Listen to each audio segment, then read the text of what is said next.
Hey guys, today I'm going to tell you how to fix the ChatGPT app is not responding. If you are using ChatGPT and you're facing the issue that your app is not responding to you, so let's see some possible fixes for this. So very first, you just have to make sure that you have a stable and the strongest network connection.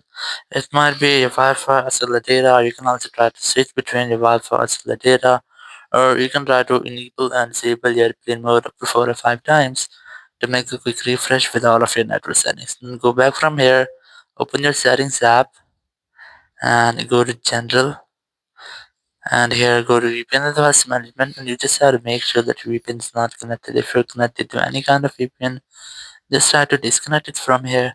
Once you have disconnected your VPN, you just have to go back, and here you have to open your app store, go for search and search for ChatGPT, and you just have to make sure that your ChatGPT app is up to date. If you find any kind of pending update here, just try to update your app.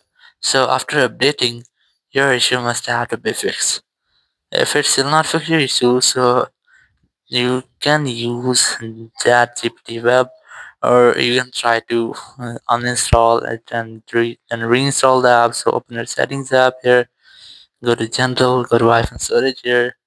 Just look for ChatGPT. You can even search for that.